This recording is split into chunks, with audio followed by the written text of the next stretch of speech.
फूलों वाला दादा। पहाड़ की तलहटी पर दादा दादी और उनका छोटा कुत्ता रहते हैं। एक दिन दादा अपने कुत्ते को लेकर खेत में काम करने गए। यहाँ खुरचो वांग, यहाँ खुरचो प्यारे वांग। अरे क्या वह मुझे यहाँ खुदाई करने के लिए कहता है? अच्छा तो मैं खुदाई करूंगा। दादा ने खुदाई की। ओह, यह तो बहुत बड़ा है। जमीन से कई बड़े और छोटे सोने के सिक्के निकले। पास में एक लालची बूढ़ा है। इस समाचार को सुनकर उसने कहा, मैं भी सिक्के निकालना चाहता हूँ, मुझे अपना कुत्ता उधार दे दो। लालची बूढ़ा आदमी ने कुत्ते को खींच लिया। कुत्ता उस लालची बूढ़े आदमी को पसंद नहीं करता जो खेत में दौड़ता है। लालची बूढ़ा वहाँ है। खोदे, बहुत सारा कचरा निकला। तुम कुत्ता हो।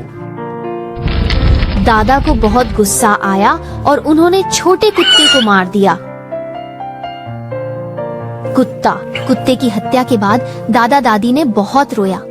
फिर उन्होंने छोटे कुत्ते को अपने खेत में दफनाया और एक लकड़ी का डंडा लगाया, कब्र बनाई। दूसरे दिन दादा दादी ने कुत्ते की कब्र पर जाकर देखा। कुत्ते की कब्र पर वह लकड़ी एक रात में एक विशाल पेड़ में बदल गई। दादा दादी ने इस पेड़ से एक ओवन बनाया और चावल के केक बनाए। एक अद्भुत घटना हुई। लकड़ी के ओवन से बहुत सारे खजाने बाहर आए। लालची दादा ने यह सुनकर कहा, मैं भी बनाना चाहता हूँ, मुझे ओवन चाहिए। मैं इसका उपयोग। वह तर्क किए बिना चूल्हा ले गया और चावल के केक उठाए, लेकिन जो बाहर आया, लेकिन यह सब पत्थर थे। तुम्हारा यह रूप। गुस्से में एक बूढ़ा आदमी लकड़ी के चूल्हे को काटकर राख बना देता है। बूढ़ा आदमी अपने प्रिय चूल्हे को जलते हुए देखकर दुखी हो जाता है और राख को लेकर घर जाता है। इस समय लकड़ी की राख हवा में उड़कर सूखे पेड़ पर हल्के से गिरती है। एक पल में पेड़ पर राख गिर गई। पेड़ पर फूल खिल गए। बूढ़ा खुश है। सूखे पेड़ पर फूल खिल गए। हंसते हुए कहता है, बूढ़ा आदमी हंसता है। पेड़ पर राख गिरती है और फूल खिलते हैं। इस समय शहर का एक जनरल यहाँ से गुजर रहा था। देखो, यह जनरल ने दादाजी को बहुत सारे पैसे दिए। लालची बूढ़ा यह देखकर बोला, ओए, मैं भी फूल चाहता हूँ, राख दो। उसने जनरल से कहा कि उसने राख छीन ली। जनरल, ये राख मेरी है, मैंने फूल खिलाए हैं, मुझे भी इनाम चाहिए। देखो। लालची बूढ़ा जनरल के सामने कई फूल खिलाना चाहता था। उसने बड़ी मुट्ठी से फेंका। एक तेज हवा आई और धूल जनरल की आंखों में चली गई। जनरल गुस्से में थे। उनकी दाढ़ी में धूल चली गई। उन्होंने तुरंत बूढ़े को पीटने का आदेश दिया। एक युद्धकालीन व्यक्ति था जिसका नाम सुकिन था। वह गरीब था, लेकिन उसकी महत्वाकांक्षाएं बड़ी थीं।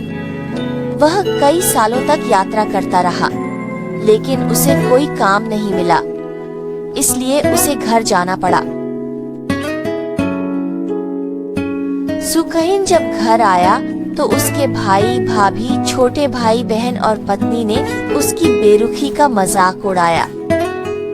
जब सुकहीन ने ये बातें सुनी तो उसका दिल बहुत दुखी हुआ। माँ ने भी उससे कहा, तुम खेती नहीं करते, फिर तुम क्या सोचते हो? क्या तुम सच में काम को छोड़कर निराशाजनक काम की तलाश कर रहे हो? सुकहीन को यह समझ था कि उसने अपने परिवार के साथ बहुत गलत किया है। वह शर्मिंदा और उदास था, लेकिन वह मानता था कि वह कई बड़ी चीजें कर सकता है।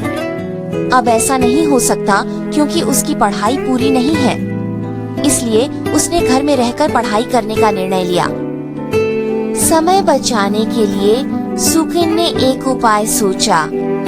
पढ़ाई करते समय उसने अपने बालों को रस्सी से बांधकर लटका दिया।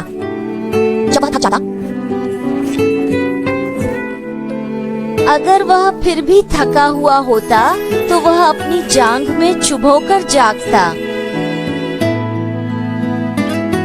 इस तरह सुकैन ने बहुत ज्ञान प्राप्त किया और अंततः 6 राज्यों का प्रधानमंत्री बन